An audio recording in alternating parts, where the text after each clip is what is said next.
It's BBC Radio Sheffield. You're listening to Paulette Edwards, and I don't know if you stopped up last night to watch it. R. Elliott did, who's usually on The Breakfast Show, took today off to recover. The 60th Super Bowl hit our screens last night. So, Prince, Coldplay, Beyonce, Bruce Springsteen all performed in the past in the halftime show, and this year it was Bad Bunny. You might not recognise him, but he made history at the Grammys last week, becoming the first artist to win Album of the Year for a record sung entirely in Spanish. But it's not just about the sport and the music. The commercials are also big business, and Katie Skingle is a marketing expert and can chat to us about the big names from last night. Katie, hello, how are you this morning? Did you stay up to watch it? Hello, Paulette. I did. So I'm bleary-eyed, but I'm present. You look great. You don't need to worry about being bleary-eyed. So can we start with Bad Bunny? Can you educate us in the bunny, please, Kate? Yeah, sure. I mean, obviously, also known, I mean, his real name's Benito. He sang, as he always does, all of his performance in Spanish. He believes very firmly in the fact that he shouldn't have to change himself as an artist, and that he'll appeal to people that enjoy him, and that for those who don't find him an appealing artist, he won't appeal to them. So it's not a masses that he's looking to attract. I mean, there are millions and millions of people in America that do speak Spanish, and for him, he wanted to be able to fly the flag for his country, and also for all the people in America that he represents. So it was great. It was a really good performance. I'm a Bad Bunny fan, though. So. Are you a Bad Bunny fan? Oh, yes. You like Sabrina Carpenter, are you, Katie? We're on to you for that. There was a You're lot on of to me. You're on to yeah. me. There's a lot of discussion this morning about whether or not, well, I think it was in America, about whether or not he's a US citizen. They were saying, you know, it should be a US citizen that plays at the Super Bowl, and as part of that there's been an alternative viewing event, hasn't there?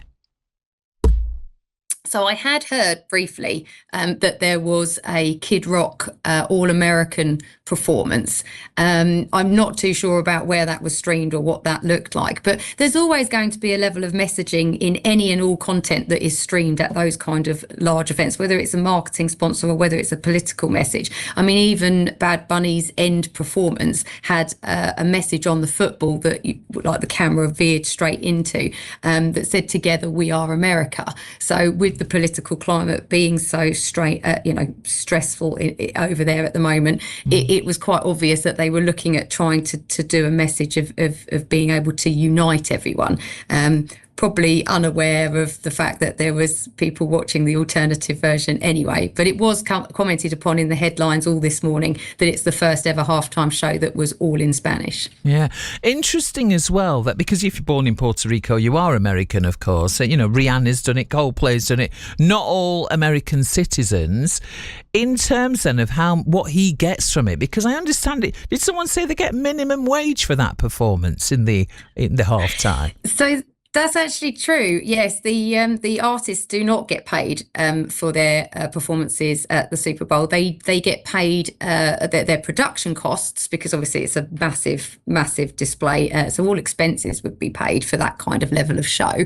But things like J-Lo, I mean, when she did her performance with Shakira back in, I want to say maybe 2016 or something like that, she gained 2 million followers overnight just from being involved in the Super Bowl performance. So there's just like any of the marketing brands that are involved with this kind of performance and an event, they also, as artists, recognise the ability to be able to be seen on that kind of global platform. We've not even talked, have we, about the football and about who won and what that was all like. Do you find that in Seahawks. in the UK, are we just becoming bigger fans every year? We talk about it a little bit more, Katie.